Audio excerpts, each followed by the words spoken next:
Hello बच्चों, कैसे आप लोग? हमेशा की तरह मस्त और जबरदस्त। वेरी गुड बच्चों। तो बच्चों, फिजिक्स की वन शॉट वीडियो बन रही है और दो वीडियो हम अपलोड कर चुके हैं और बहुत अच्छा पॉजिटिव रिस्पॉन्स है आपका। ऐसे ही लगे रहिए, मेहनत करते रहिए।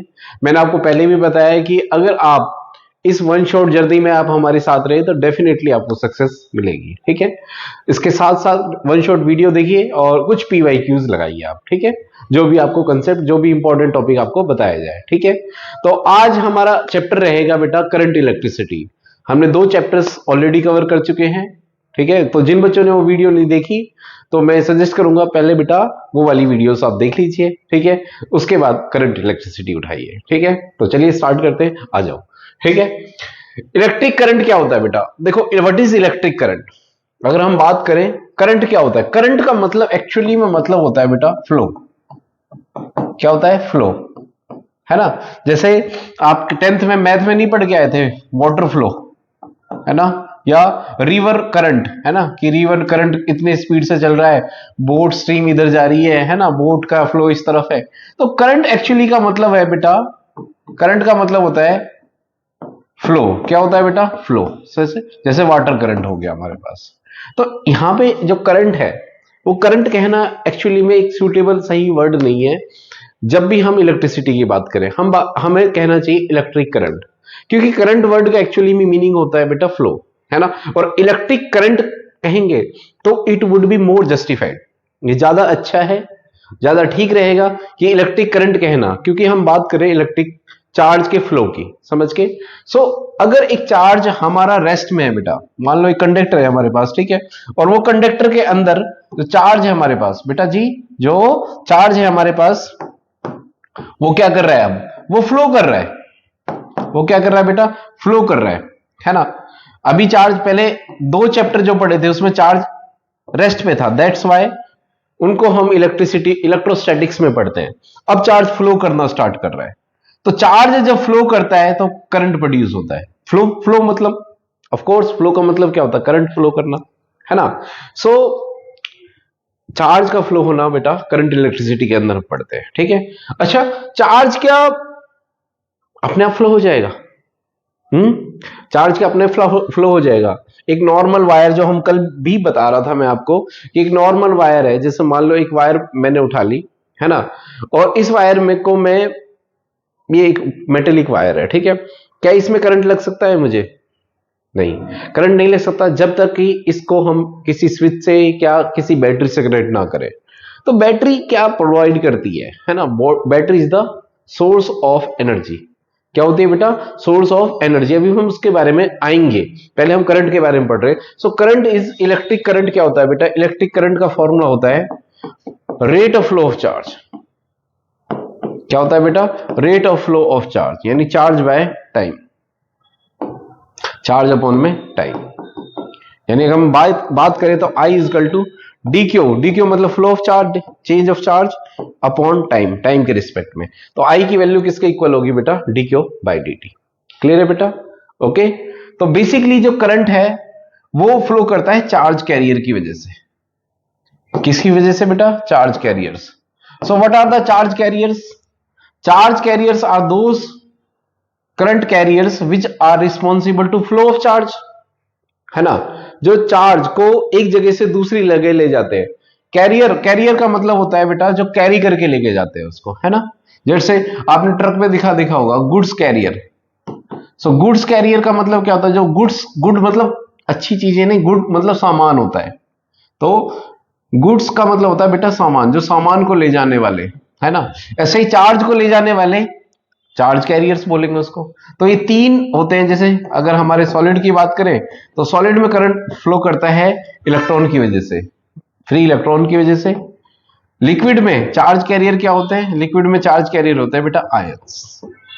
और अगर गैस की बात करें, देखो गैसेस में वैसे तो करंट फ्लो नहीं करता है, लेकिन अगर लो प्रेशर रखेंगे हम, लो प्रेशर और हाई वोल्टेज, हाई वोल्टेज रखेंगे तो गैसेस भी कंडक्ट कर सकती है, गैसेस भी आयनाइज हो सकती है।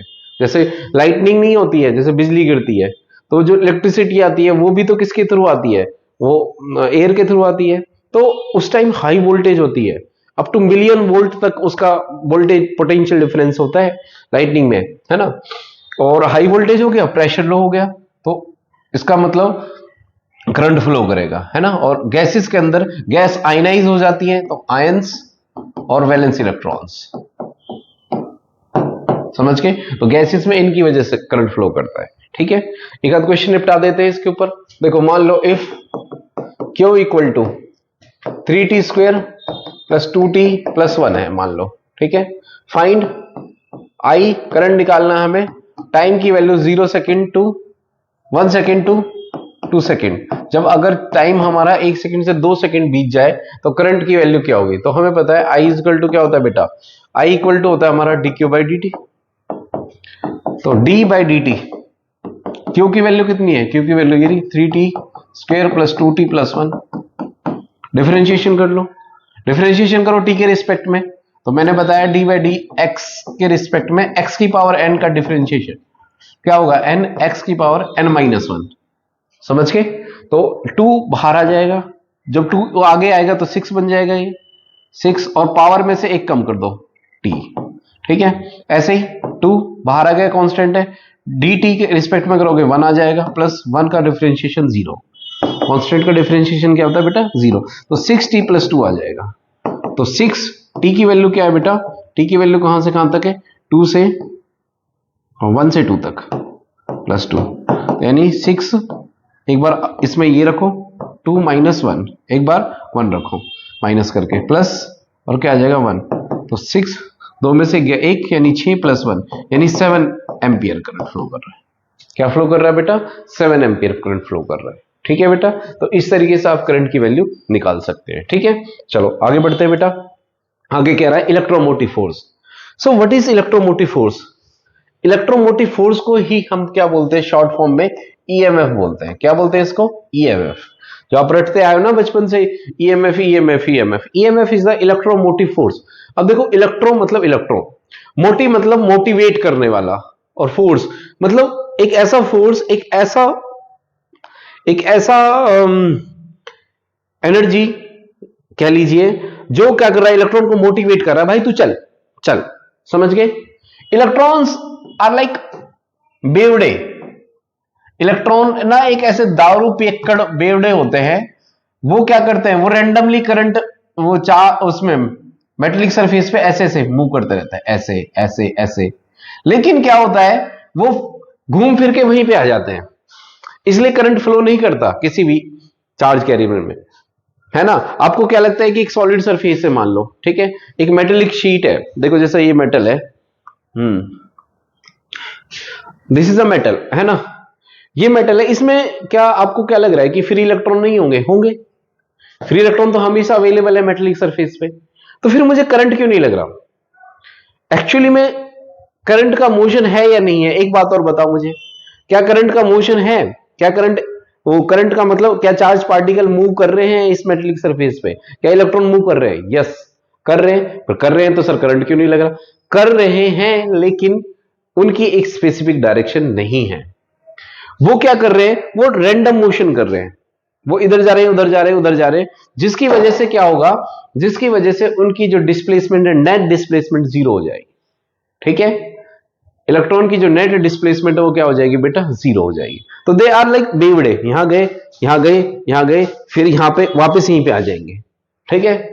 अब बेवड़े को क्या चाहिए, बेवड़े को आगे चाहिए भाई, फ्लो आगे बढ़ने के लिए चाहिए मोटिवेशन, और मोटिवेट कौन करेगा, अगर हम इस कंडक्टर को क्या कर दें, बैटरी लगा दें, एक सोर्स ऑफ एनर्जी प्रोवाइड कर दें, तो ये क्या करेगा, जो नेगेटिव पार्ट है ये क्या करेगा, इलेक्ट्रॉन को कहेगा, मोटिवेट करेगा, भाई तू भाग यहां से, नेगेटिव पार्ट है रिपेल करेगा। अब इलेक्ट्रॉन रैंडम मोशन तो करेगा, लेकिन क्या करेगा, वो इस तरीके से आगे आगे जाता रहेगा साथ साथ, समझ गए।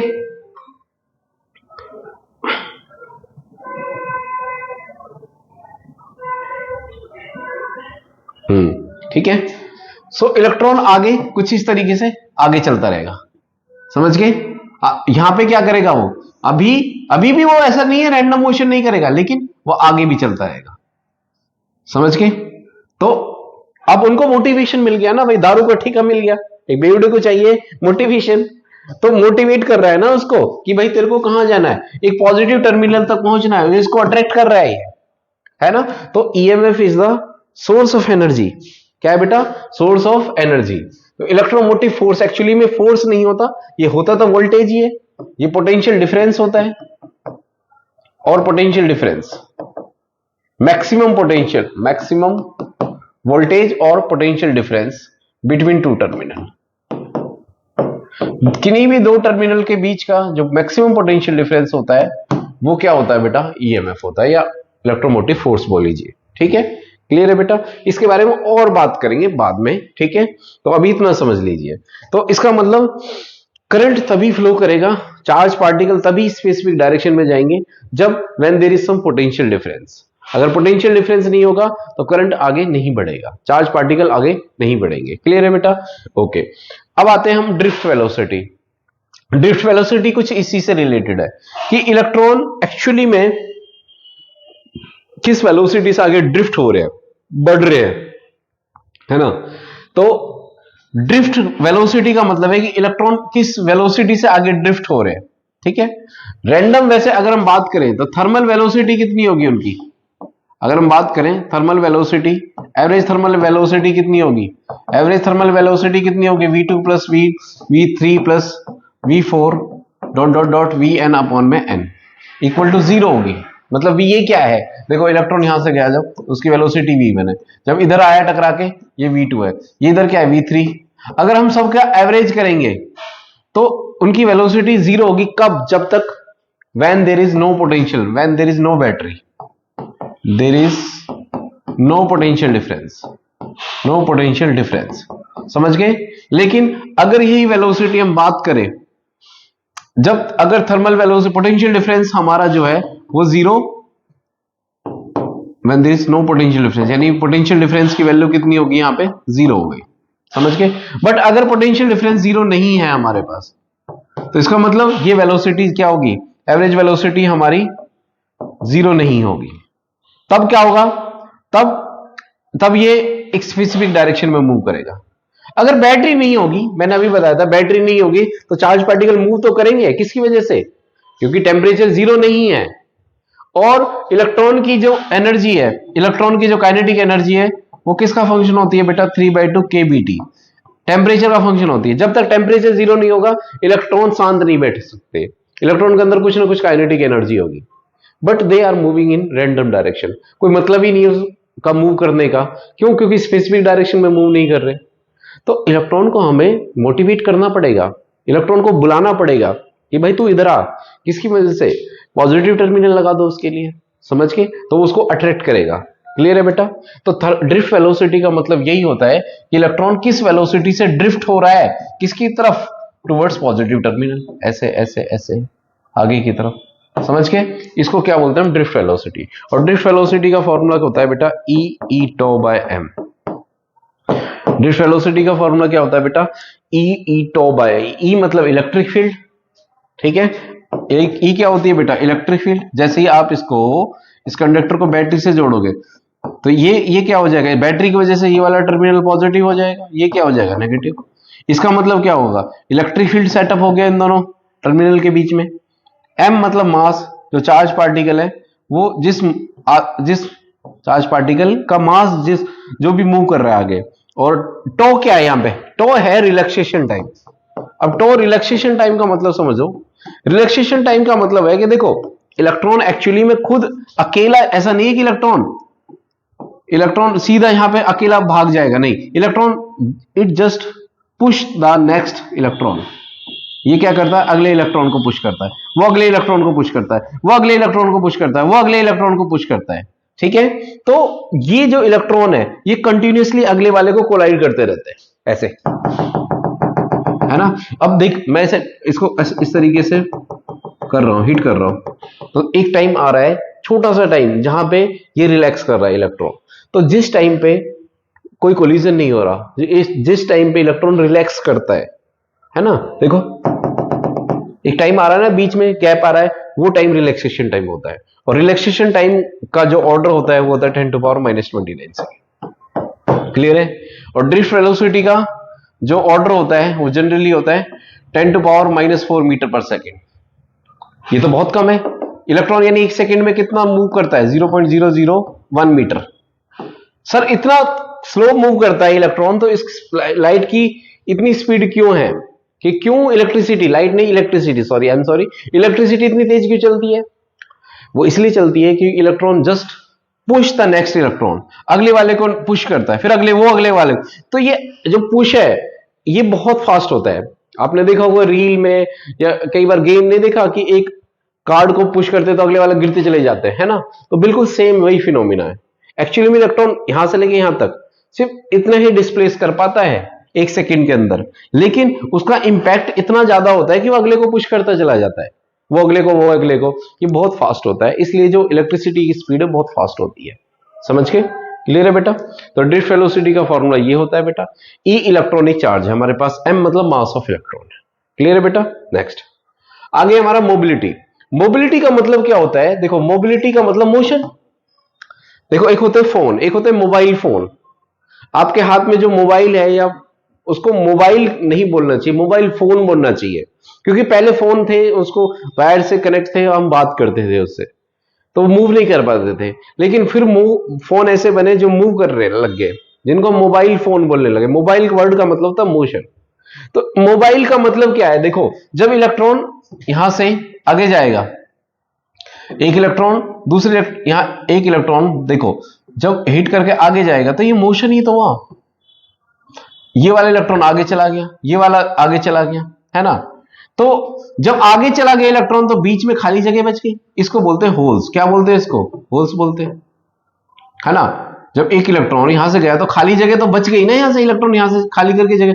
तो होल्स अगर देखो आप, इलेक्ट्रॉन इधर जा रहा है तो होल्स किस तरफ भाग गया? इधर आ गया, है ना?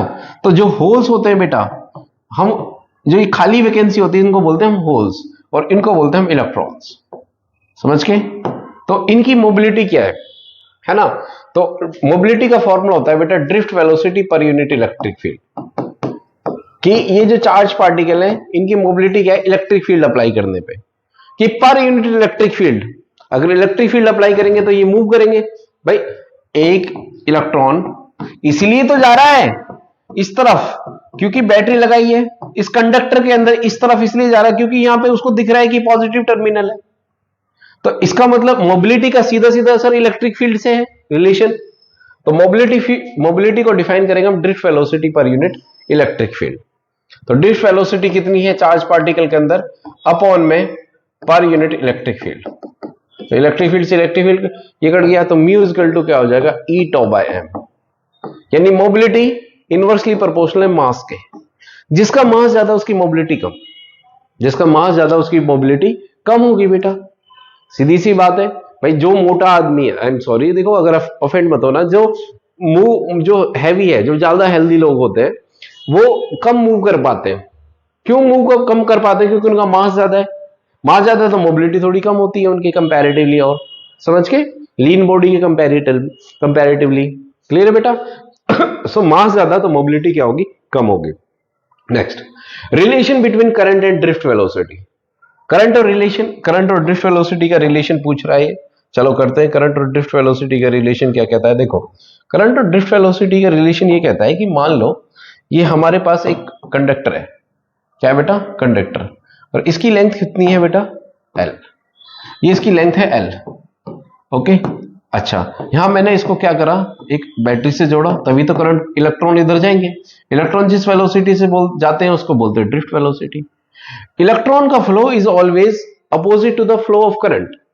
करंट हमेशा किस तरफ होता है बेटा? पॉजिटिव से नेगेटिव की तरफ होता है, और इलेक्ट्रॉन इस तरफ जाते हैं। अच्छा एक क्वेश्चन मैं पूछ रहा हूं कि ऐसा क्यों होता है? देखो एक्चुअली में जो करंट की डायरेक्शन है वो कन्वेंशनल डायरेक्शन है, मतलब पॉजिटिव से negative. Before inventing the direction, before discovery the direction of electron, current की डायरेक्शन को हमने एज्यूम कर लिया था कि करंट हमेशा पॉजिटिव से नेगेटिव जाता है। बाद में पता चला यार इलेक्ट्रॉन तो नेगेटिव से पॉजिटिव जाता है, तो बड़ी कंफ्यूजन की स्टेट हो जाती है ना, कि अब तो पहले तो पॉजिटिव से नेगेटिव जा रहा था करंट, अब तुम नेगेटिव से पॉजिटिव कह रहे हो। सो इसलिए कन्वेंशनली उसको एक्सेप्ट किया गया कि इलेक्ट्रॉन कहां जाता है बेटा? पॉजिटिव से नेगेटिव जाता है। एक कन्वेंशनल है बस, और कुछ नहीं है, समझ के। लेकिन इलेक्ट्रॉन किस तरह मूव करता है, नेगेटिव से पॉजिटिव। क्लियर है बेटा? ओके। तो अब इसका area of cross section A हो गया मान लो। क्लियर है? ओके। तो हमें क्या रिलेशन निकालना है करंट और ड्रिफ्ट वेलोसिटी का। हमें पता है करंट किसके इक्वल होता है, I equal to q by t. और क्यू क्या होता है, क्यू होता है बेटा एन ई। ये तो पता है क्वांटाइजेशन ऑफ चार्ज से। अच्छा, एन एक होता है एन, नंबर डेंसिटी। इसका मतलब है नंबर ऑफ इलेक्ट्रॉन पर यूनिट वॉल्यूम, क्योंकि ये 3 डायमेंशन है। तो इलेक्ट्रॉन के लिए तो ये 3 डायमेंशन ऑब्जेक्ट है भाई, वायर पतली कितनी हो, इलेक्ट्रॉन तो बहुत माइक्रोस्कोपिक लेवल का है, तो उसके लिए तो ये 3 डायमेंशन ऑब्जेक्ट हुआ जो जितनी वायर है। तो हर यूनिट वॉल्यूम में कितना नंबर ऑफ इलेक्ट्रॉन है, इसका मतलब है नंबर डेंसिटी। क्या बोलते हैं इसको, नंबर डेंसिटी। उसका फॉर्मूला क्या होगा, नंबर पर यूनिट वॉल्यूम। ठीक है, तो नंबर यहां से एन की वैल्यू क्या आ गई, एन इंटू वॉल्यूम। और एन वॉल्यूम क्या होती है इसकी, एरिया इंटू लेंथ कंडक्टर की। और टाइम, कितना टाइम लगा कि इलेक्ट्रॉन को यहां से यहां तक पहुंचने में, टाइम क्या होगा भाई, वेलोसिटी क्या होती है, डिस्टेंस अपॉन टाइम। तो टाइम क्या हो जाएगा, वेलोसिटी अपॉन में, नो डिस्टेंस अपॉन में वेलोसिटी। ठीक है, ठीक है बेटा, डिस्टेंस अपॉन वेलोसिटी हो जाएगी। ओके, और डिस्टेंस कितनी है उसकी, एल अपॉन वेलोसिटी। इक्वेशन इसको फर्स्ट कर देते हैं, इसको 2 कर देते हैं, इसको थर्ड कर देते हैं। Put second and third in first. तो फर्स्ट में रखोगे तो क्या आ जाएगा, I equal to q by t. Q की वैल्यू डालो बेटा, क्यू की वैल्यू एन ई। तो एन एन तो ये रहा ना, एन एन यानी n A L, e e हो गया। और टाइम क्या होगा, L by v d, L से एल कैंसिल होगा। तो आई का फॉर्मूला आ जाएगा A n e v d, A n e v d. So current is equal to हो जाएगा हमारे पास A n e v d. ठीक है, this is the relation between current and drift velocity. समझ के? तो यहां से कई बार क्वेश्चन पूछ लिया जाता है कि जब area of cross section half होगा तो करंट पे क्या फर्क पड़ेगा, ड्रिफ्ट वेलोसिटी हाफ हो जाएगी तो करंट पे क्या फर्क पड़ेगा। ठीक है, वेलोसिटी ड्रिफ्ट वेलोसिटी पे क्या चेंज होगा अगर एरिया हाफ हो जाएगा, तो I is equal to A n e v. ठीक है, अगर एरिया हाफ होगा तो क्या होगा, देखो एरिया हाफ होगा तो ए की वैल्यू ए बाई टू पर चला जाएगा, तो ड्रिफ्ट वेलोसिटी डबल हो जाएगी। समझ गए? तो कई बार ये क्वेश्चन आते हैं बेटा, इन चीजों को ध्यान रख लेना। क्लियर है बेटा, एरिया पे क्या फर्क पड़ेगा। ओके, नेक्स्ट आगे हमारा ओम्स लॉ। देखो ओम्स लॉ क्या कहता है, ओम्स लॉ ने ये बताया कि कोई भी जब सर्किट में करंट है वो किस बात पे डिपेंड करेगा, जो ये V है I, ये करंट किस पे डिपेंड करेगा, V पे, यानी I directly proportional to V। V equal to I R, this is not Ohm's law. Ohm's law ने कभी नहीं बोला V equal to I R होता है। ओम्स लॉ ने बोला कि जो करंट है वो किस पे डिपेंड करेगा, दो टर्मिनल के पोटेंशियल डिफरेंस पे। अगर दो बैटरी है के टर्मिनल के बीच में पोटेंशियल डिफरेंस ज्यादा है तो ज्यादा करंट फ्लो करेगा।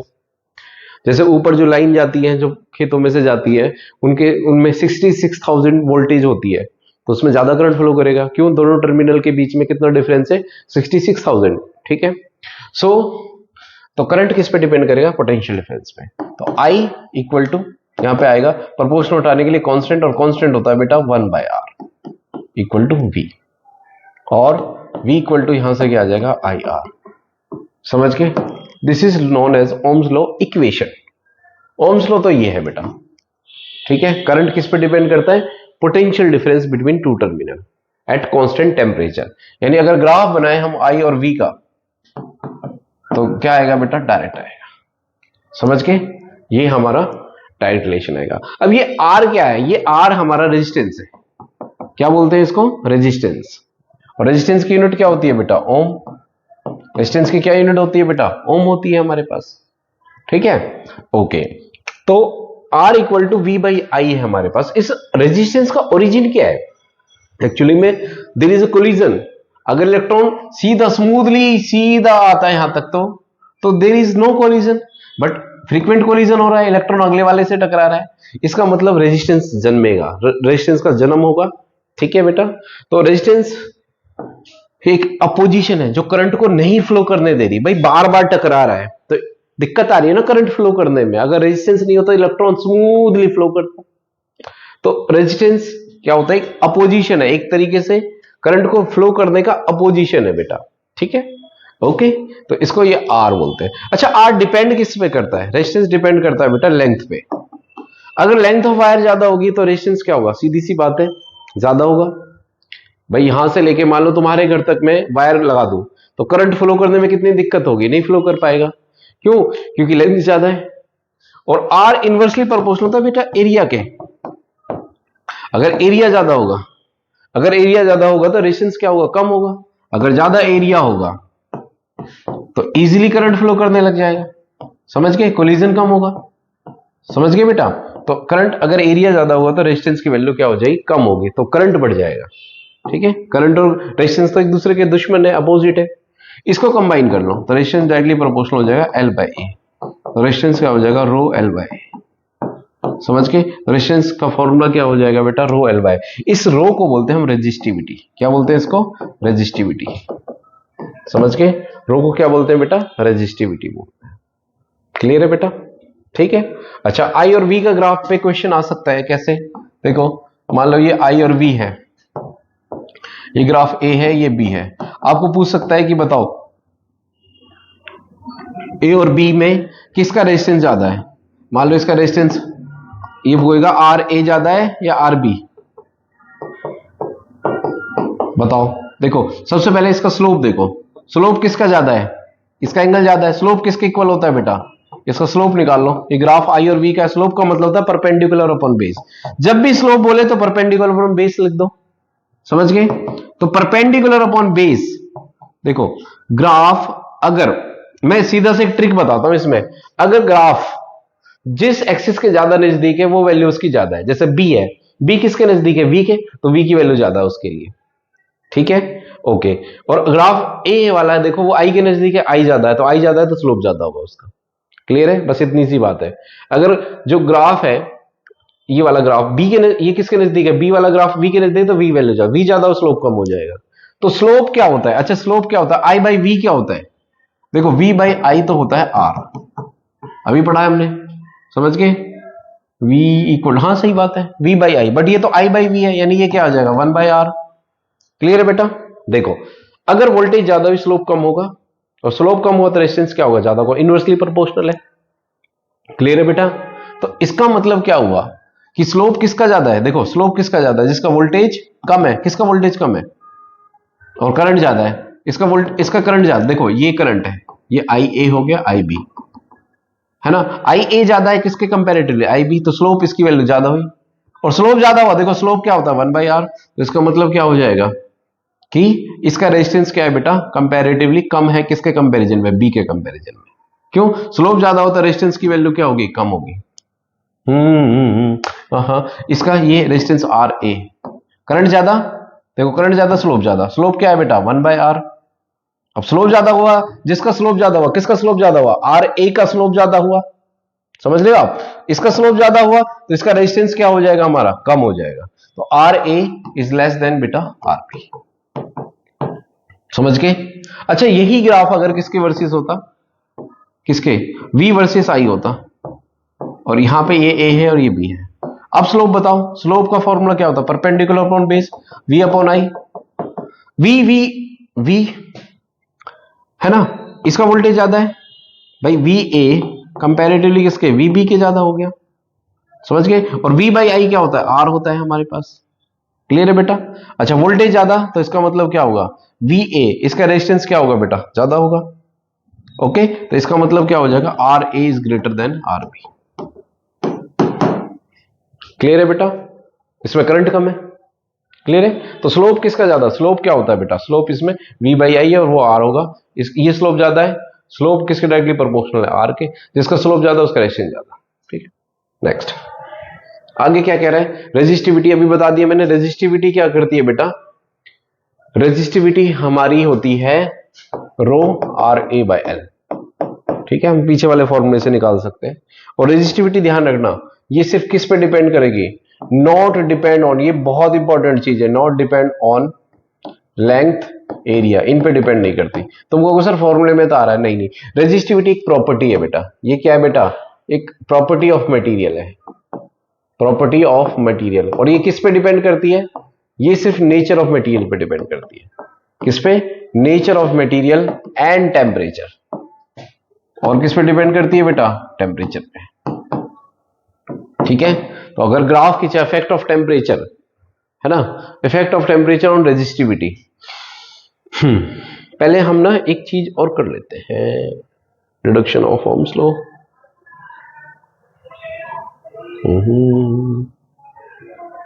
ठीक है, कोई बात नहीं। इसको करते हैं पहले, deduction of Ohm's law. So what is deduction of ohms law?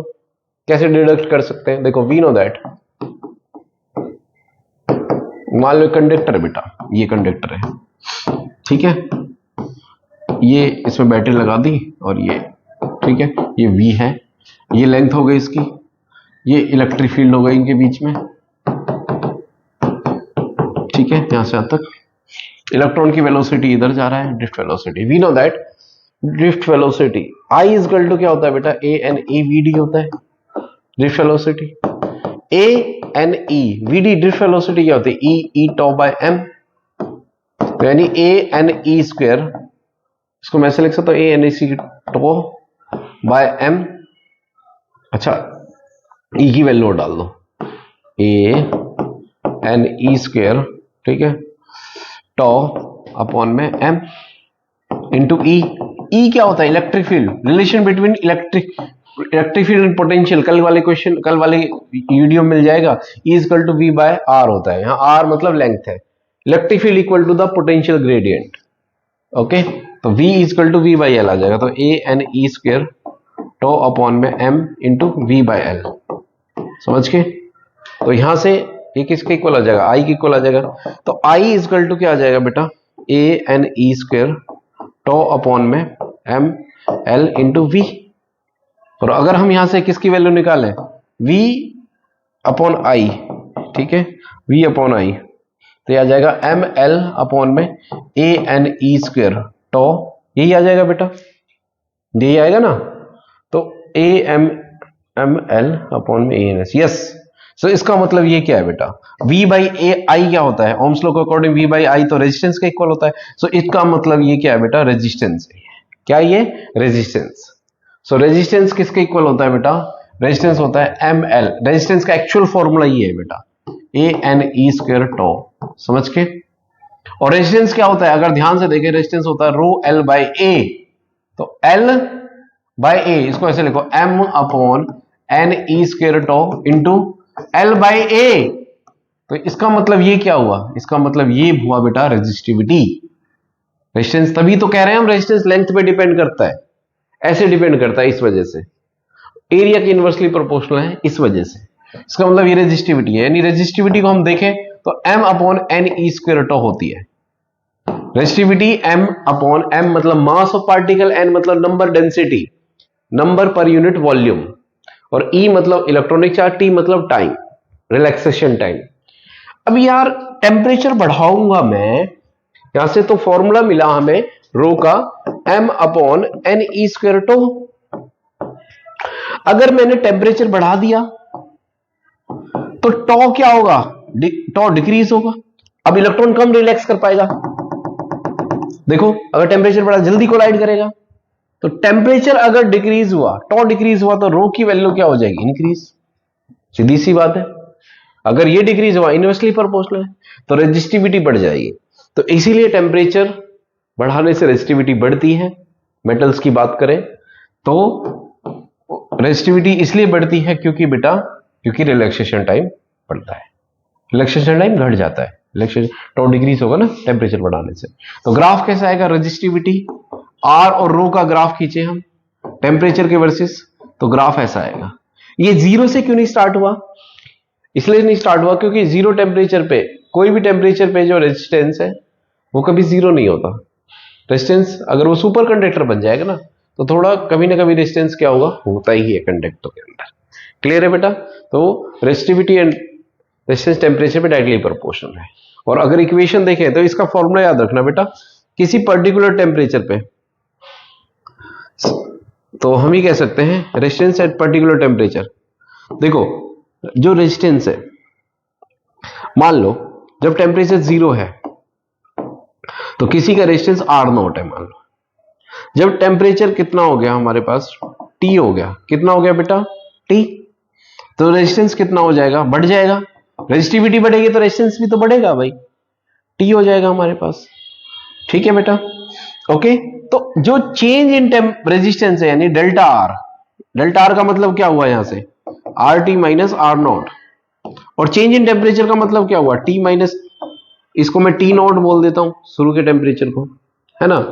तो वो किस पे डिपेंड करेगा, वो डिपेंड करेगा बेटा, सबसे पहले डिपेंड करेगा ओरिजिनल रेजिस्टेंस पे, शुरू में कितना रेजिस्टेंस था, और डिपेंड करेगा किस पे, डेल्टा टी पे। किस पे डिपेंड करेगा, डेल्टा टी पे, जितना टेम्परेचर डिक्रीज कर।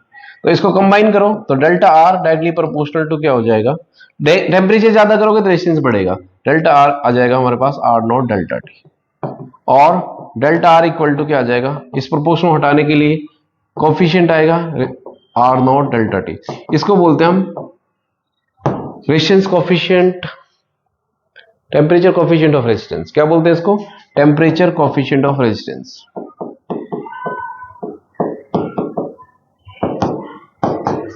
ठीक है, तो अल्फा की वैल्यू आप निकाल सकते हैं यहां आर नॉट, ये delta R upon R naught delta T आ जाएगा। यूनिट इसकी रेजिस्टेंस से रेजिस्टेंस की यूनिट खत्म हो जाएगी, पर डिग्री सेल्सियस और पर केल्विन आ जाएगी, समझ के। तो इस पे फॉर्मूले बेस पे, इस पे डायरेक्टली क्वेश्चन भी आते हैं हमारे। डेल्टा आर का मतलब change in resistance, delta T का मतलब चेंज इन टेम्परेचर, समझ के बेटा। नेक्स्ट आता है हमारे पास, रिडक्शन हो गया। अब नॉन ओमिक कंडक्टर, ऐसे कंडक्टर जो ओम्स लॉ को ओबे नहीं करते उनको बोलते हैं हम नॉन ओमिक कंडक्टर्स। यानी ग्राफ कैसा आएगा, आई और वी का ग्राफ कैसा आएगा, स्ट्रेट लाइन नहीं आएगा। नॉन ओमिक कंडक्टर कौन से होते हैं, इसी को लिमिटेशन ऑफ ओम्स लॉ बोलते हैं। ओम्स लॉ किस लिए एप्लीकेबल नहीं है,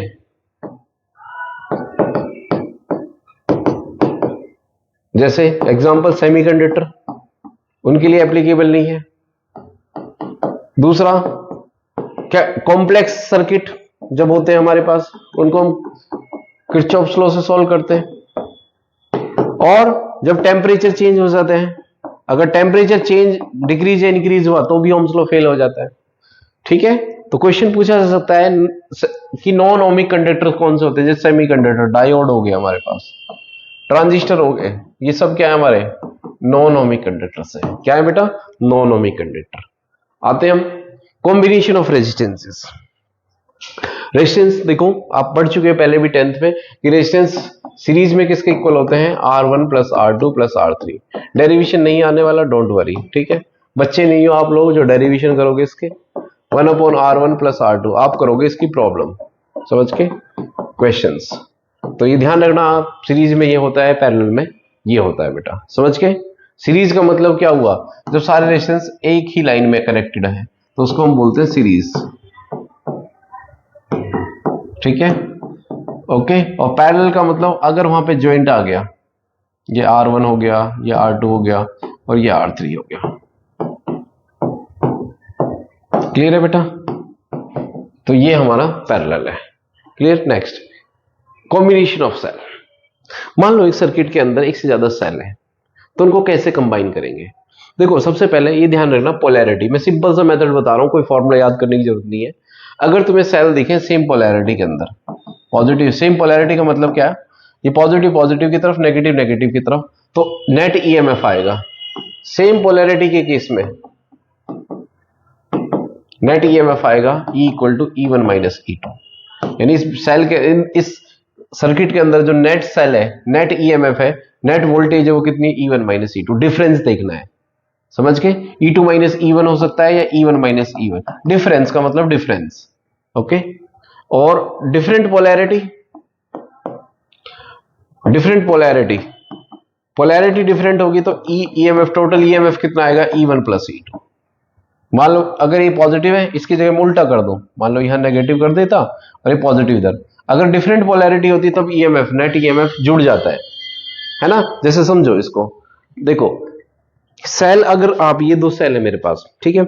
अगर आप एक सेल में दोनों सेम टर्मिनल लगा दोगे, क्या ये काम करेगा, ये वर्क नहीं करता। पॉजिटिव पॉजिटिव नहीं करता, क्यों नहीं करता, क्योंकि डिफरेंस आता ही है। हाँ ऐसे वर्क करेगा ये, E1 प्लस E2। अगर सर्किट क्लोज है तो ऐसे तो लगाते हैं पॉजिटिव नेगेटिव, है ना। तो ये ध्यान रखना बेटा कि अगर हम सेम पोलैरिटी है, सेल से याद रख लेना, ठीक है, कि कोई क्वेश्चन में समझ में नहीं आए तो कि सर ने हमें सेल के बारे में बताया था कि सब सेम पोलैरिटी रखेंगे तो ईएमएफ डिफरेंस होगा। तो ईएमएफ कितना हो जाएगा। अब यहाँ पे एक क्वेश्चन जैसा कर लेते हैं। ये क्वेश्चन पूछ रहा है कि इसमें आई का पूछ रहा होगा, फाइंड निकालना है हमें आई की वैल्यू क्या होगी। चलो पहले तो देखो नेट ईएमएफ कितना होगा सर्किट के अंदर। नेट ईएमएफ कितना होगा भाई, ये 8 वोल्ट है और ये 20 है, क्या सेम पोलैरिटी। हाँ, तो इसका मतलब ये दोनों मिलके कितने की बैटरी बनाएंगे बेटा, 12 वोल्ट की। समझ गए। तो नया सर्किट बना लो। ये कितना हुआ 3 ओम और ये कितना हुआ 1 ओम। ये दोनों किस में है बेटा, सीरीज में। फिर तो कर लोगे, सीरीज मतलब 3 और 1 4। तो आई की वैल्यू क्या आ जाएगी, वी बाई आर। वी कितना है बेटा 12 और 4, समझ गए, यानी 3 एम्पियर आ जाएगा। क्लियर है बेटा। तो इस चीज को ध्यान रखना बेटा कि हम कैसे पोलैरिटी चेंज करते हैं, समझ गए। ओके, एक क्वेश्चन करते हैं, बस मस्त सा क्वेश्चन है ये, ठीक है, और मजा आएगा इसको सीखने में। इसमें सीरीज पैरेलल भी सॉल्व कर लेंगे हम, ठीक है। चलो करते हैं। देखो सबसे पहले हम यहां से जाते हैं बैटरी के। देखो 2 सेल लगे हैं, हाँ लगे हैं, ठीक है।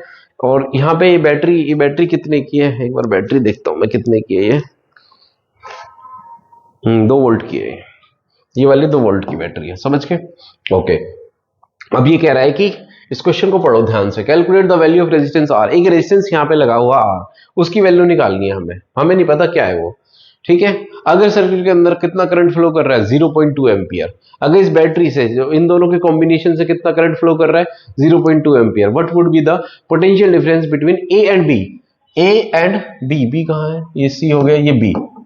ये भी पूछ रहा है कि ए और बी के बीच में पोटेंशियल डिफरेंस कितना होगा, ठीक है। तो पोटेंशियल डिफरेंस निकालना है तो क्या पता होना चाहिए, उसका क्रॉस करंट पता होना चाहिए, ठीक है। चलो सॉल्व करते हैं। पहले देखो सबसे पहले तो इस सर्किट को सॉल्व करो। हमेशा बैटरी की तरफ मूव करने की कोशिश किया करो, अंदर से बाहर की तरफ, बैटरी की तरफ। तो इन दोनों को सॉल्व करो। इन दोनों को सॉल्व करोगे तो किस में हो जाएंगे, सीरीज में। किस में हो जाएंगे बेटा, सीरीज में। तो नया सर्किट क्या हो गया, देखो इसको मैं मिटा रहा हूं, देख लो पहले। देखो 5 और 5 ये दोनों सीरीज में। सीरीज में पहचान करने का मतलब है, देखो करंट का flow is like a flow of water. क्या है बेटा, फ्लो ऑफ वाटर। जिस तरीके से पानी फ्लो करता है, अगर यहां एक ही पाइप, देखो मेरी बात सुनो, यहां से एक पाइप गया, अगर सीरीज पैरेलल की पहचान करनी है, मैं सबसे अच्छा तरीका बताता। यहां से एक पाइप गया, यहां से एक पाइप यहां, एक पाइप यहां, तो अलग पानी जा रहा है, इसमें अलग पानी जाएगा, इसमें अलग पानी जाएगा, इसका मतलब पैरेलल में है ये, समझ के। अगर ये पानी यहां से गया, कुछ पानी, ये पानी यहां पे देखो, वहां चेक करो जहां रेजिस्टेंस दिखते हैं, क्या इसमें जो पानी जा रहा है उसमें भी ये जा रहा है, हाँ जा रहा है, तो इसका मतलब ये दोनों सीरीज में। क्लियर है। तो पाइप से कंपेयर किया करो। Current flow is like flow of water in pipe, ठीक है। सो ये दोनों किस में बेटा, सीरीज में। तो ये 5 और 5 कितने हो गए, 10। सीधी सी बात है, 5 और 5 कितने हो गए, इनसे बन गया 10 ओम। अब ये दोनों देखो, इससे इसकी तरफ जाओ, पाइप यार, अलग पाइप अलग पाइप, इसका मतलब दोनों पैरेलल में। तो पैरेलल में आरपी निकालने का फॉर्मूला क्या, 2 का सीधा ऐसे निकाल सकते हैं, R1 R2 अपॉन में R1 plus R2। 1 upon R1 1 upon R2 करोगे तो वही आएगा ये सब। तो कितना आएगा, 10 गुना 30, 10 30 गुना 10 अपॉन में 30 प्लस 10, यानी 300 बटे 40, ठीक है। 300 बटे 40, ठीक है। तो ये कितना आएगा बेटा, ये दोनों किस में हो गए, पैरेलल में हो गए हमारे पास। तो 30 बटे 4 इन दोनों को सॉल्व करने के बाद आया हमारे पास, कर दो मैं पैरेलल में, 30 बटे,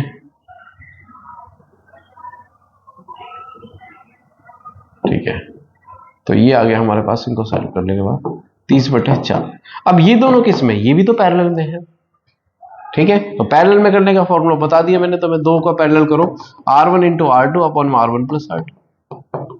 तो मतलब 30 इंटू 4 गुणा में 15 अपॉन 30 प्लस 15, समझ के। एलसीएम ले लो, ये कितना आएगा बेटा, मल्टीप्लाई कर लो, 4 450 अपॉन 4, नीचे एलसीएम ले लो, कितना आएगा, 15 चौके 60, 15 चौके 60, 60 और 30 90, 90 बटे 4, 4 से 4 कट गया, 450 बटे 90, मतलब 0 से 0, 5 नहीं, 9 5 45, 5 ओम। यानी इन दोनों को सॉल्व करने के बाद आया 5 ओम, ठीक है। ओके, ये 30 बटे 4 है बेटा, 30 बटे 4 याद रखना है, 30 बटे 4 है। और इसको इसके साथ पैरेलल करा तो दोनों का मिलके क्या बना, दोनों का मिलके बना मेरे पास एक कितना 5। तो अब तो कर ही सकते हो इसको, है ना।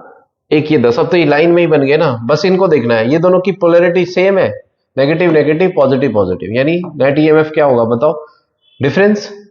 भाई सेम पोलैरिटी में E1 माइनस डिफरेंस देखेंगे तो यानी ये दोनों बैटरी मिलके E1 माइनस यानी 4 वोल्ट की बैटरी की तरह काम करेंगे। तो I is equal to current निकालना है V/R।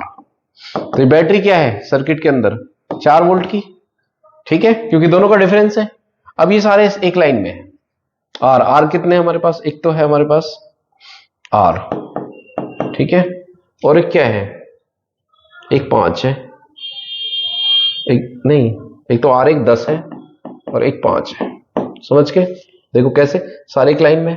इन दोनों की बैटरी से तो एक बना लिया मैंने 4 वोल्ट की बैटरी, है ना। तो I कितना फ्लो कर रहा है 0.2, 4 अपॉन में R प्लस 10 पंजे 15, ठीक है, क्रॉस मल्टीप्लाई कर लो, करंट दे रखा है ना मैं, तो क्या हो जाएगा 0.2 R प्लस 15 को इससे मल्टीप्लाई करोगे 2 से 3 इक्वल टू 4, ठीक है।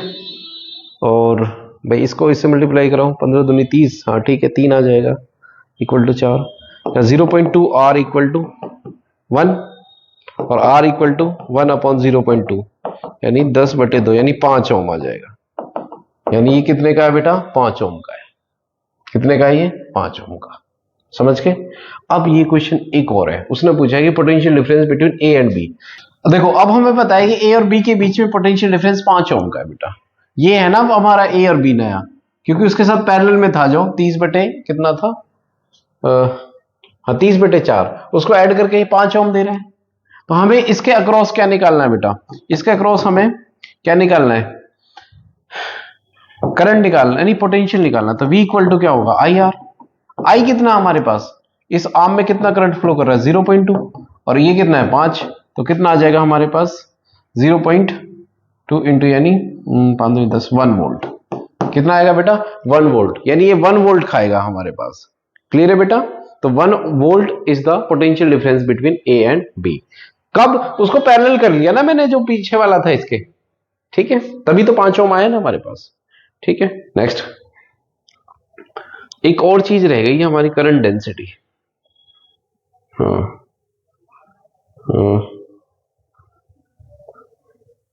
यस करंट डेंसिटी और बता देता हूं। देखो करंट डेंसिटी क्या होती है बेटा, करंट डेंसिटी का मतलब क्या हुआ, करंट होता है बेटा, करंट डेंसिटी को हम जे से रिप्रेजेंट करते हैं, जे इज इक्वल टू होता है I/A। क्या होता है बेटा I/A, current per unit area of cross section. ये ध्यान रखना, करंट किस पे डिपेंड करेगा, एरिया ऑफ क्रॉस सेक्शन पे डिपेंड करेगा। भाई पानी अगर फ्लो करेगा तो किस पे डिपेंड करेगा कि कितना चौड़ा पाइप है। तो सेम करंट का फ्लो होना किस बात पे डिपेंड करेगा कि कितना बड़ा एरिया ऑफ क्रॉस सेक्शन है। समझ के, वॉल्यूम नहीं। तुमको सर डेंसिटी में तो वॉल्यूम आना चाहिए, बेटा वॉल्यूम पे नहीं डिपेंड करता, करंट डिपेंड करता है इस एरिया ऑफ क्रॉस सेक्शन पे। डेंसिटी तुम्हें क्या लगता है, डेंसिटी का फॉर्मूला मास अपॉन वॉल्यूम होता है? नहीं, मास अपॉन एरिया भी हो सकता है, मास अपॉन लेंथ भी हो सकता है। वो डिपेंड करेगा अगर 1 डायमेंशन है, 2 डायमेंशन, 3 डायमेंशन है, वो डिपेंड किस पे कर रहा है, वो डिपेंड कर रहा है एरिया पे, ना कि वॉल्यूम पे। इस पे तो एरिया, इस एरिया ऑफ क्रॉस सेक्शन पे डिपेंड करेगा। तो करंट डेंसिटी का मतलब क्या है, अगर ज्यादा पानी फ्लो कर रहा है तो ज्यादा डेंसिटी है उसकी, ऐसे ज्यादा करंट फ्लो कर रहा है इस एरिया ऑफ क्रॉस सेक्शन में, तो करंट डेंसिटी भी क्या होगी बेटा ज्यादा होगी। ठीक है, तो J इक्वल टू क्या होगा बेटा I/A होगा हमारे पास। ठीक है, okay. Next topic internal resistance, आगे पढ़ते हैं बेटा। So what is internal resistance. Internal resistance का मतलब क्या होता है कि जो सेल होता है, सेल जो होता है, सेल किससे बनता है, कि इलेक्ट्रोकेमिकल सेल आपने पढ़े हो केमिस्ट्री में। तो दो जो टर्मिनल होते हैं, है ना, जैसे मान लो यहां पे एक कैथोड है,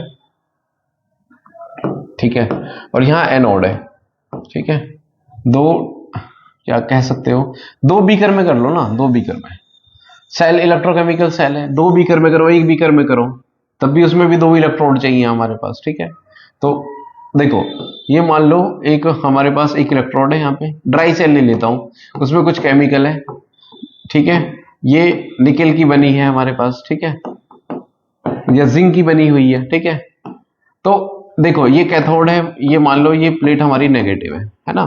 तो ये इसके अंदर जब सेल वोल्टेज प्रोड्यूस करेगा तो कुछ रेजिस्टेंस भी होगा। ऐसा तो नहीं है कि 100% केमिकल को किस में कन्वर्ट कर देगा, एनर्जी में नहीं करे कन्वर्ट कर सकता। तो उसके जो वो एक रेजिस्टेंस भी प्रोड्यूस करेगा। तो वो जो रेजिस्टेंस होता है सेल के अंदर उसको बोलते हैं हम इंटरनल रेजिस्टेंस, ठीक है। और वो किस किस बात पे डिपेंड करेगा, डिपेंड करता है किस पे बेटा, ये बहुत बहुत इंपॉर्टेंट है। इंटरनल रेजिस्टेंस को हम स्मॉल आर से रिप्रेजेंट करते हैं। It is produce by the collision of ions, जो आयंस मूव कर रहे हैं सेल के अंदर जब वो वोल्टेज जनरेट कर रहा है ना। इलेक्ट्रोकेमिस्ट्री में आपने पढ़ा होगा, ठीक है। तो internal resistance is produce by the collision between the ions, ठीक है। सो डिपेंड किस पे करेगा, सबसे पहले डिपेंड करेगा डिस्टेंस बिटवीन इलेक्ट्रोड्स। इलेक्ट्रोड्स के बीच में कितनी डिस्टेंस है भाई। एक आयन को दूसरे, एक कैटायन को मान लो एनायन दूसरे पॉजिटिव टर्मिनल की तरफ जाना है, ठीक है। तो कितनी डिस्टेंस ट्रेवल करनी पड़ती है, तो जितनी ज्यादा डिस्टेंस ट्रेवल करनी पड़ेगी उतना ज्यादा कोलिजन होगा। तो डिस्टेंस बिटवीन इलेक्ट्रोड्स पे डिपेंड करेगा। नेचर ऑफ इलेक्ट्रोड, इलेक्ट्रोड किस मटेरियल के बनाए हैं आपने, अगर अच्छी क्वालिटी के बनाए तो कम रेजिस्टेंस होगा, समझ के। एरिया इमर्स्ड, कितना एरिया इलेक्ट्रोड का इमर्स्ड है केमिकल के अंदर, ज्यादा एरिया इमर्स्ड है तो ज्यादा आयंस पहुंचेंगे उस तक। Area of electrode immersed in chemical, समझ के। तो इन फैक्टर्स पे इंटरनल रेजिस्टेंस डिपेंड करता है। अब आता है relation between internal resistance, potential difference and EMF. देखो इस चीज को समझना जरूरी है बेटा। देखो अगर सर्किट हमारा ओपन है, ओपन है मतलब जैसे मान लो की लगा दी मैंने, ठीक है, की लगा दी बट वो ओपन है, तो सेल क्या देगा, सेल को तो कोई लोड ही नहीं है क्योंकि सेल से तो कुछ चल ही नहीं रहा। तो जो सेल जो मैक्सिमम वोल्टेज जनरेट करेगा उसको बोलते हैं हम ईएमएफ। क्या बोलते हैं उसको, मैक्सिमम वोल्टेज को बोलते हैं हम ईएमएफ। सर्किट जब हमारा ओपन होगा, सर्किट ओपन होगा और ईएमएफ को फर्क ही नहीं पड़ता कि कितने रेजिस्टेंस, एक कितने लोड लगे हैं उसके ऊपर, क्यों, सर्किट तो ओपन है हमारे पास, वो तो मैक्सिमम पोटेंशियल डिफरेंस दे रहा है। जैसे तुमने सर्किट को क्लोज किया, अब वोल्टेज उतनी नहीं रहेगी जितनी पहले थी, वो कम हो जाएगी क्योंकि लोड खा जाएगा उसकी। तो हर सेकंड, हर माइक्रो सेकंड चेंज होगी, उसको बोलते हैं potential difference. So potential difference होगा ये व्हेन सर्किट क्या होगा, क्लोज होगा, सर्किट इज क्लोज्ड। और आर हमारा इंटरनल रेजिस्टेंस, समझ गए।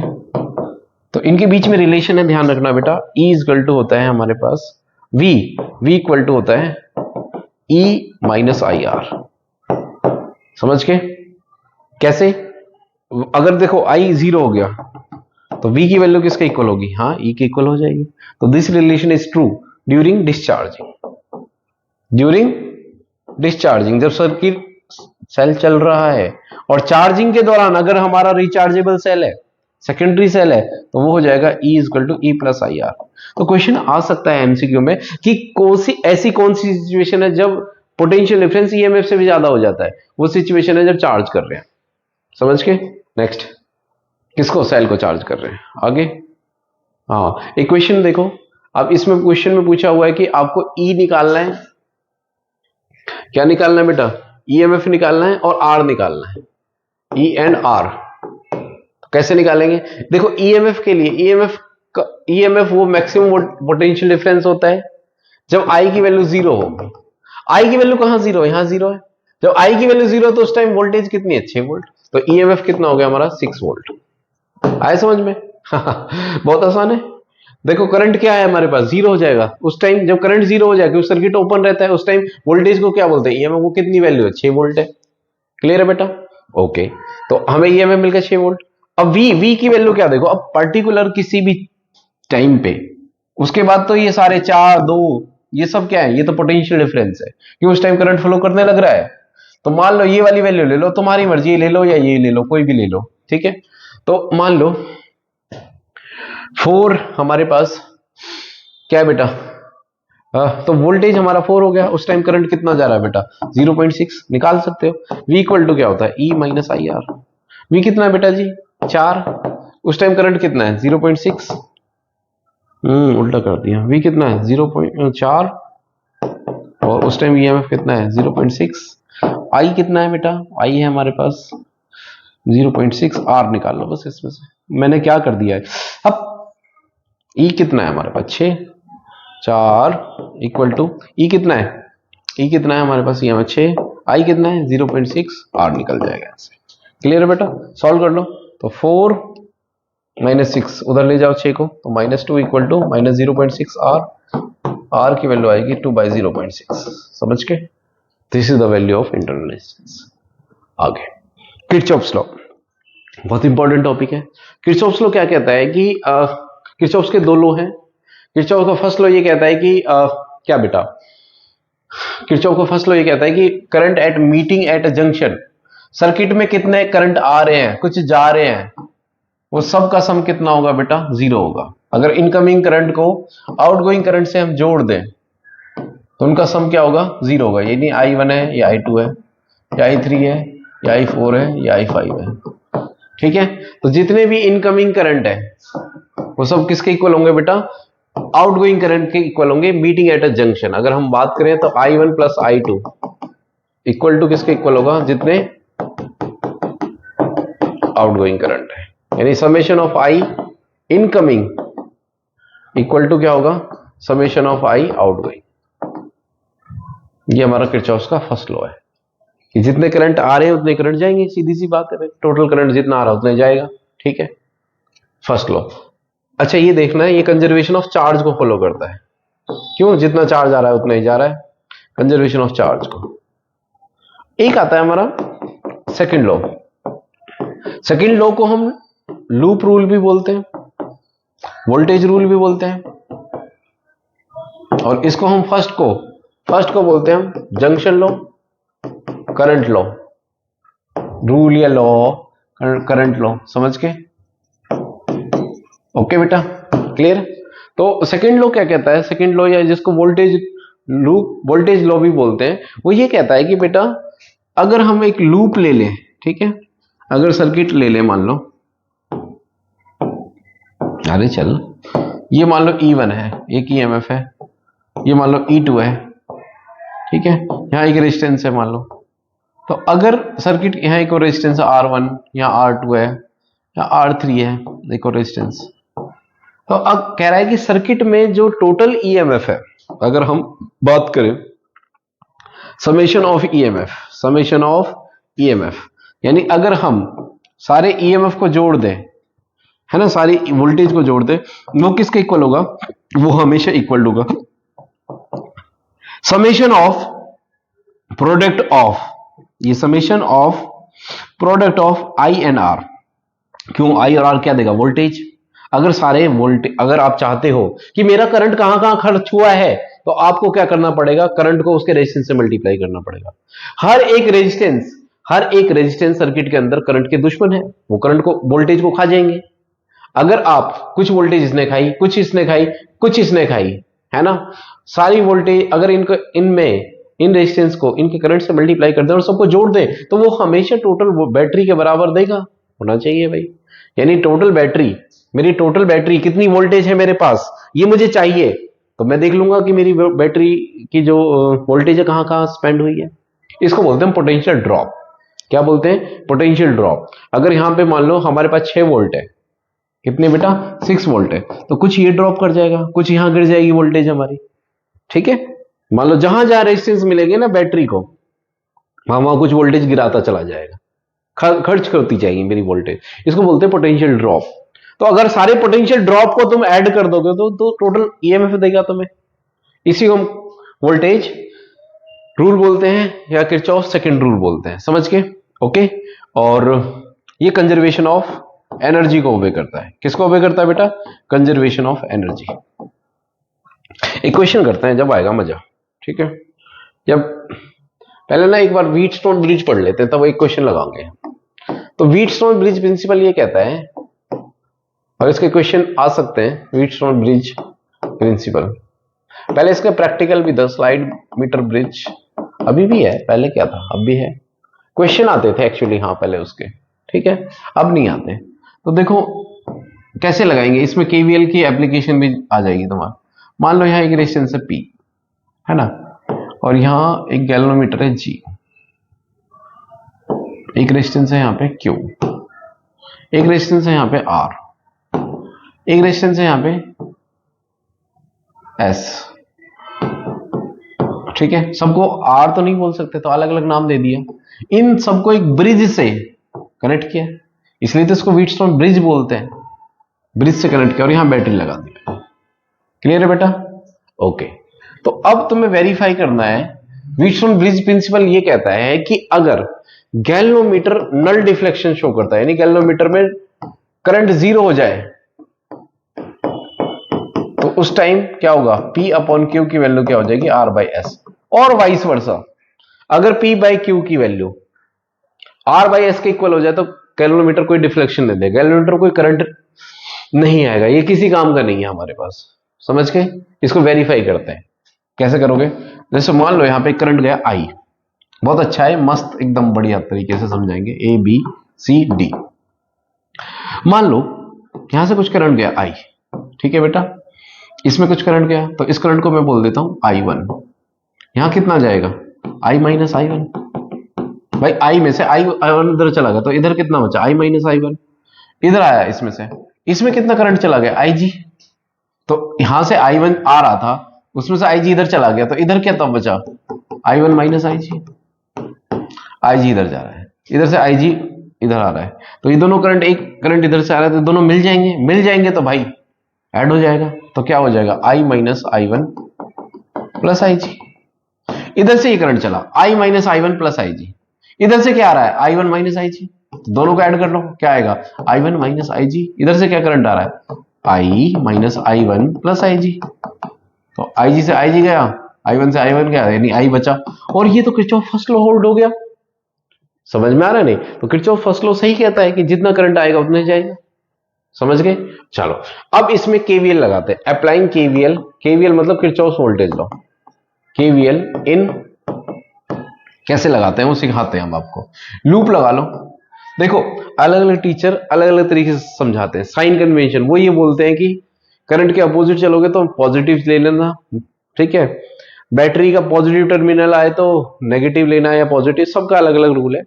मेरा ये है कि मैं करंट के साथ जाता हूं तो मैं प्लस लेता हूं, और बैटरी के अगर बैटरी का पॉजिटिव टर्मिनल पहले पड़ता है तो उसको प्लस लेता हूं मैं वोल्टेज। आपको कोई दिक्कत नहीं है, आप जैसे मर्जी ले लो, बिल्कुल आंसर ठीक आएगा, बस आपकी फिजिक्स सही होनी चाहिए। आप उल्टा ले लो तो भी ठीक आएगा। कैसे उल्टा का मतलब समझ रहे हो, समझते हैं इसको, ठीक हो। अब मैं यहाँ पे केवीएल लगाता हूं, देखो केवीएल लगाता हूं मैं, आप चाहे ऐसे लगाओ चाहे ऐसे लगाओ तब भी आंसर सेम आएगा, ठीक है। कैसे, इन लूप ले लो A B D A, तो क्लोज करना जरूरी है A B D A, ठीक है। A से B चले, पहले A से B चले। देखो हमें पता है क्या कहता है Kirchhoff's voltage rule. Kirchhoff voltage rule कहता है कि ना सारे करंट को उनके रेजिस्टेंस से मल्टीप्लाई करते जाओ, वो टोटल वोल्टेज देगा। तो भाई यहां से करो मल्टीप्लाई, I1 को किससे मल्टीप्लाई, उसका रेजिस्टेंस क्या है, P है, करंट के साथ जा रहे हैं पॉजिटिव लूंगा। अब चलो A से कहां चलो, B चल दिया। अब B से चलो D, चलो B से D, करंट क्या है, IG, रेजिस्टेंस कितना है, किलोमीटर का रेजिस्टेंस G है, ठीक है। ओके, अब आए उससे D से A, चलो D से A, तो करंट के अपोजिट चले तो माइनस लूंगा मैं, तो I माइनस I1 इंटू क्या आ जाएगा R इक्वल टू 0। क्यों, बैटरी नहीं है, समझ में आया? तो क्या हो जाएगा, I1P plus I1G plus IGG equal to, इसको इधर पहुंचा दो तो I minus I1 into R equal to 0। Okay ठीक है। अच्छा सिमिलरली इसको मैं इक्वेशन फर्स्ट मान लेता हूं। सिमिलरली अब लूप ले लो दूसरा, कौन सा, अब दूसरा B C D B B C D B B C D B B C D B, ऐसे ले लो, C B D कुछ भी जैसे ले लो, ठीक है। तो B से C चला, करंट के साथ चल रहा हूं, I minus I1 minus IG, resistance कितना क्यों, ठीक है। अब चलो करंट के अगेंस्ट जा रहे हो, कहां से जाना है, C से D, C से D, C से D, करंट उधर जा रहा है D से C, हम जा रहे हैं C से D, चलो माइनस कर दो, I minus I1 plus IG into into into S, current के opposite minus IG into G equal to 0। Clear है? ठीक है, अच्छा ठीक है, ओके, ये इक्वेशन सेकंड मान लो। ओके, अच्छा ठीक है, एट इक्विलिब्रियम या नल डिफ्लेक्शन बोलते हैं, इक्विलिब्रियम या नल डिफ्लेक्शन, नल डिफ्लेक्शन। सो नल डिफ्लेक्शन पे क्या हो जाएगा, आई जी की वैल्यू क्या हो जाएगी, नल डिफ्लेक्शन कैलोमीटर में करंट जीरो वो कर दो, तो जीरो करने से आई जी की वैल्यू देखो यहां जीरो है तो ये पूरा जीरो हो जाएगा। ठीक है, तो क्या बनेगा, so equation first, so equation first आ जाएगी बेटा क्या, आई वन पी, ये जीरो हो गया, क्या बचेगा I minus I one into R, इसको इक्वेशन थर्ड मान लो। Similarly equation second, similarly equation second, तो इक्वेशन सेकंड ले लो, इक्वेशन सेकंड ये रही, इसमें आई जी की वैल्यू जी पुट करो जीरो, ये जीरो हो जाएगा तो क्या बचेगा आई वन इंटू क्यू। ठीक है, ये पुट करो, ये आ जाएगा I minus I one into S, ये तो जीरो हो जाएगा। ठीक है, equal to zero, I minus Q equal to I minus I one into S. Equation fourth, divide कर दो, जब डिवाइड करोगे किसको, मैं छोटा कर रहा हूं, ठीक है थोड़ा सा, हाँ रुको पहले स्क्रीनशॉट ले लो आप लोग, लिया, हाँ ले लिया, अब थोड़ा छोटा कर रहा हूं, ठीक है, क्योंकि मैं डिवाइड करने वाला हूं थोड़ा सा, हाँ dividing, dividing third by fourth, तो थर्ड बाय फोर्थ को डिवाइड करोगे तो क्या आएगा आई वन पी, लेफ्ट को लेफ्ट साइड से डिवाइड करो, राइट को राइट साइड से डिवाइड करो,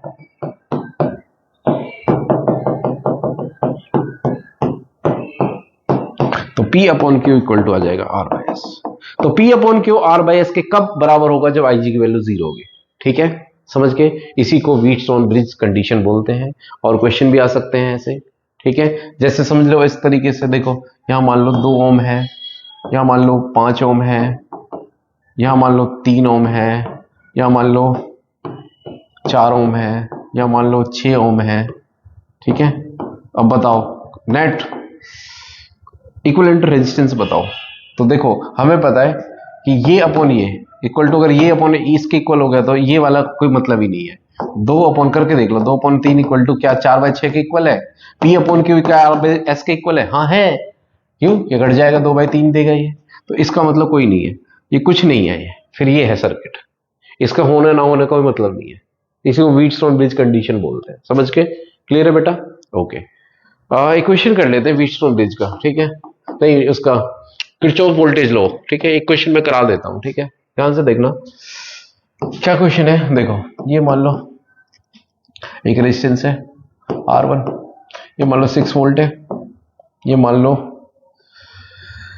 एक रेजिस्टेंस है यहाँ पे 3 ओम का, ये मान लो 4 ओम का है, ये 0.2 या 1 ओम कर दो, इसका इंटरनल रेजिस्टेंस है ये मान लो यहाँ पे 6 वोल्ट की बैटरी है ये E2, और यहाँ पे एक रेजिस्टेंस लगा दिया मैंने 6 ओम। ठीक है, अब वो पूछेगा कि I1 और I2 की वैल्यू निकालो। I1 क्या है, मान लो इसमें से जो करंट फ्लो कर रहा है वो I1 है, इसमें से जो करंट फ्लो कर रहा है वो I2 है। जब ये दोनों यहां मिलेंगे तो यहाँ पे कितना करंट जाएगा बेटा, I1 प्लस I2, है ना, यहां से गया I1 प्लस I2, फिर वापस क्या हो जाएगा, किरचॉफ फर्स्ट लॉ कहता है कि जिसमें जो करंट गया है वो वही आएगा। ठीक है, और यहाँ पे क्या आ जाएगा, वापस I2 आ जाएगा, बढ़ जाएगा ये। अब इसमें केवीएल कैसे लगाओगे, देखो अब वो पूछेगा ए बी सी डी की वैल्यू निकालो, A B C D E और एफ, है ना, या फिर पूछ ले कि एफ और सी के बीच में पोटेंशियल डिफरेंस क्या है, किसी आर्म के में पोटेंशियल डिफरेंस पूछ ले, तो कैसे करोगे, तो केवीएल लगा दो, सीधी सी बात है। तो तुम्हारी मर्जी, लूप ऐसे लो ऐसे लो, तुम्हारी मर्जी, मैं ऐसे ले रहा हूं, चलो इसको भी ऐसे ले रहा हूं। ठीक है, तो ये क्या लिया मैंने, KVL, applying KVL in A F C B A. ठीक है, तो ए से एफ तक चलो भाई, ए से एफ कोई रेजिस्टेंस नहीं है तो कोई पोटेंशियल ड्रॉप नहीं होगा, कोई पोटेंशियल गिरेगा ही नहीं, खर्च ही नहीं होगा। अब यहां से चलो यानी 3 और I1 प्लस I2।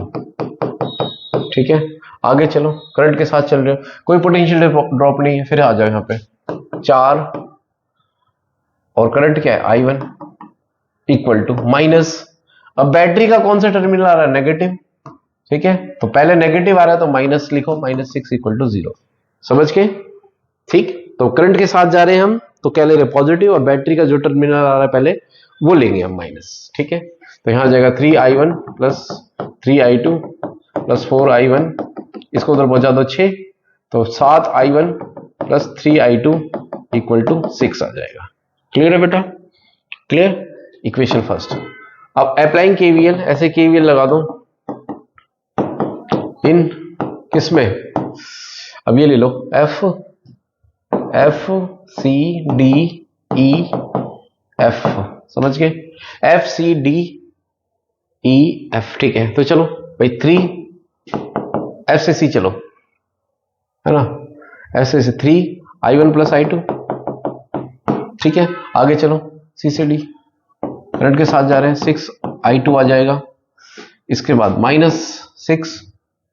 -6। ठीक है, ओके, चलो यहां चलो, और तो कुछ है ही नहीं, इक्वल टू 0 आ जाएगा। तो 3I1 plus 3I2 plus 6I2 equal to क्या आ जाएगा 6। तो कितना आएगा 3 और 3I1 plus 9I2 equal to 6। ठीक है बेटा, अब ये दो इक्वेशन है, अब दो इक्वेशन को एलिमिनेशन मेथड से जोड़ो, जैसे x और y की वैल्यू लगाते थे हम, सॉल्व करते थे, या कोई भी मेथड, एलिमिनेशन कर दो, सब्स्टिट्यूशन कर दो, I1 और I2 की वैल्यू निकालो, जैसे x और y की वैल्यू निकालते थे आप बचपन में। ठीक है, तो यहां पुट कर दो। मान लो उसने पूछ लिया कि फाइंड पोटेंशियल डिफरेंस बिटवीन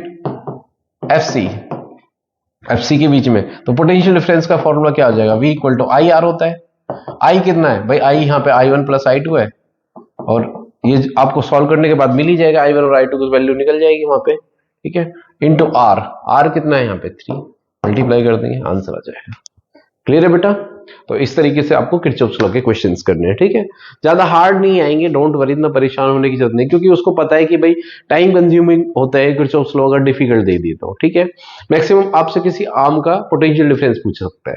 ठीक है, तो बच्चों ये थी हमारी करंट इलेक्ट्रिसिटी की वीडियो, और अगर आपको वीडियो पसंद आई तो चैनल को लाइक सब्सक्राइब शेयर करें अपने दोस्तों के साथ, यही हमारी मेहनत का एप्रिसिएशन है। Thank you, good bye, next जल्दी मिलते हैं नेक्स्ट वीडियो में।